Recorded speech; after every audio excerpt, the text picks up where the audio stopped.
If you are a veteran teacher, you probably have getting your physical classroom organized and ready for students down to a science. Now, if you are a new teacher, this is probably something you're still working on and working the kinks out of.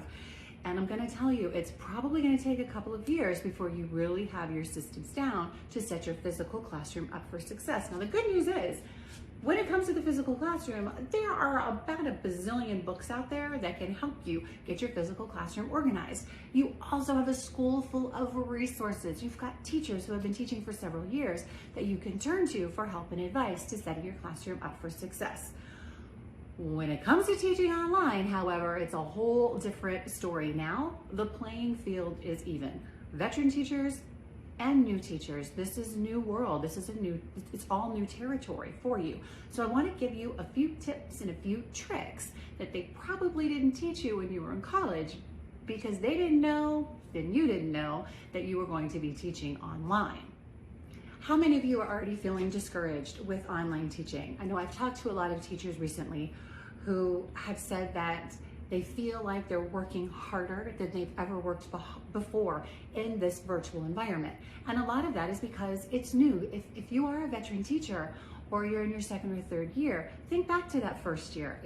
There was a huge learning curve. So a lot of your time was spent just figuring it out. And now I'm sure a lot of your time is being spent just figuring it out, which is why this graphic exists, to help you get things in line so you don't have to spend all of that time figuring it out. One great thing about teaching online is that a lot of the strategies that you are going to encounter, a lot of the teaching strategies that you're going to adopt for the virtual setting will translate into your physical classroom.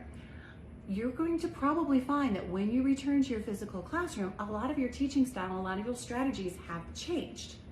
As a matter of fact, according to Suzanne Capek Tingley, and she is an adjunct professor and she's the author of How to Deal with Difficult Parents, she used to lecture a lot of lecturing. Well, you can't spend that much time lecturing in a virtual environment because your children will snooze on you. So she has adopted a lot of new teaching strategies, and she's excited to incorporate them into her physical classroom when she returns to her brick and mortar building. So that's really exciting that in this new time, these aren't just strategies for now, they're new strategies for always. And as we organize our online classroom, we're going to use those same strategies in our physical classroom when the time comes. Now, another great tip comes from Joanne Dunlap, and she is the Assistant Director for the Center for Teacher Effectiveness right here in Colorado at the University of Colorado, which is awesome.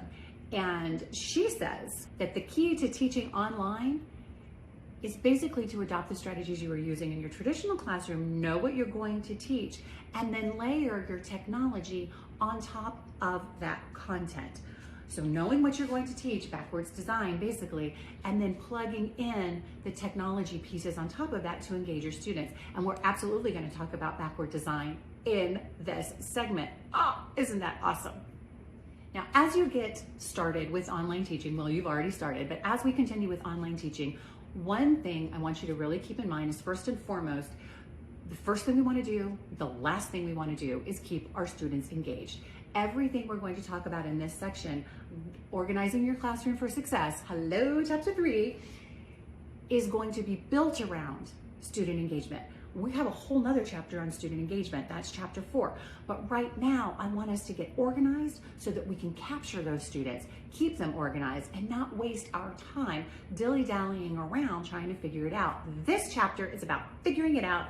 Chapter 3, graphy chappy, chapter 3, organizing your classroom for success. Are you ready? Let's get started.